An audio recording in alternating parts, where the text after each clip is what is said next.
Hello everyone, welcome back to my channel. আর আজকে আমি যে টপিকটা আলোচনা করব সেটি হচ্ছে ইন্ডিয়ান লিটারেচার রিলেটেড। আর অথর হচ্ছেন শ্রী অরবিন্দ। তো অরবিন্দ ঘোষ একজন ইন্ডিয়ান ন্যাশনালিস্ট ছিলেন এবং ফিলোসফার ছিলেন, যোগী, গুরু এবং পোয়েট ছিলেন।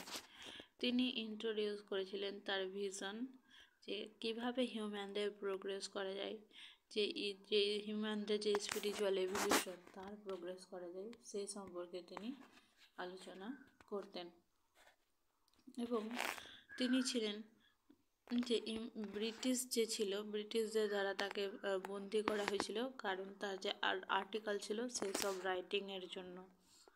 অরবিন্দ জয়েন করেছিলেন ইন্ডিয়ান মুভমেন্ট, যে ইন্ডিপেন্ডেন্সের জন্য সেই ইন্ডিয়ান মুভমেন্টটা জয়েন করেছিল যাতে ব্রিটিশদের হাত থেকে ইন্ডিয়াকে বাঁচাতে পারে।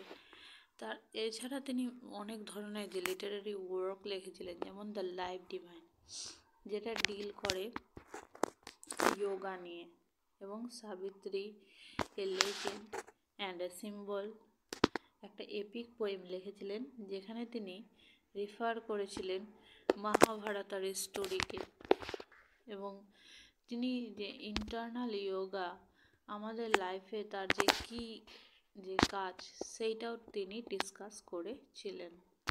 নেক্সট আমরা দেখতে পাবো তার আরও ওয়ার্ক আছে, যেমন যেগুলো থেকে আমরা কী দেখতে পাবো, ফিলোসফি দেখতে পাবো, পোয়েট্রির ব্যবহার দেখতে পাবো, ট্রান্সলেশন দেখতে পাবো, বিভিন্ন ধরনের কমেন্টারি বেদের উপরে সেগুলো দেখতে পাবো আমরা। তো এগুলো নিয়েই তিনি আলোচনা করতেন। এছাড়াও তিনি উপনিষদ, ভগবদ্গীতা এগুলো নিয়ে আলোচনা করেছেন। তিনি নমিনেট হয়েছিলেন নোবেল প্রাইজের জন্য 1943 বা 1943-তে, যে লিটারেচারের জন্য যে নোবেল প্রাইজ দেওয়া হয়েছিল তার জন্য তিনি নমিনেটেড হয়েছিলেন, এবং পিস প্রাইজ 1950-এর জন্য। তিনি একটা ম্যাগাজিন, যে মান্থলি ম্যাগাজিন চালু করেছিলেন, ফিলোসফিক্যাল ম্যাগাজিন, যেটার নাম ছিল আরিয়া। নেক্সট হচ্ছে যে তার যে লেটারগুলো অ্যাপিয়ার হয়েছিল 3টা ভলিউমে, যেটা ছিল যোগা রিলেটেড। তিনি একজন আমেরিকান ফিলোসফার ছিলেন, কেন উইলবার। তিনি তাকে অরবিন্দকে তিনি বলতেন ইন্ডিয়াস গ্রেটেস্ট মডার্ন ফিলোসফার সেজ, তাকে গ্রেটেস্ট মডার্ন ফিলোসফার সেজ বলে ডাকতেন কেন উইলবার।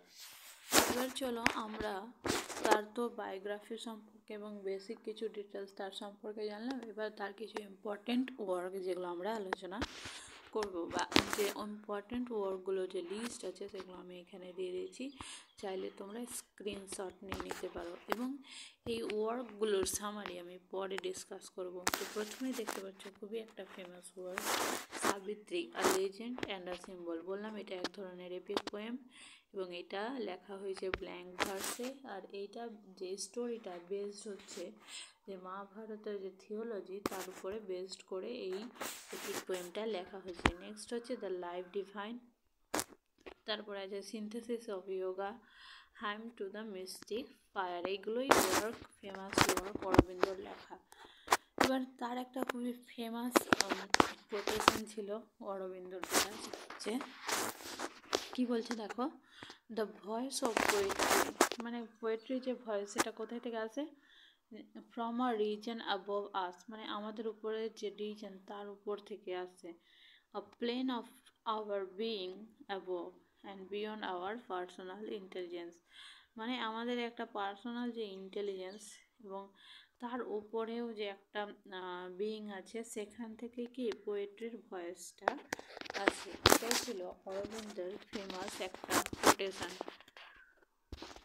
তো আজকে এতটুকুই ছিল about Aurobindo Ghosh. Thank you.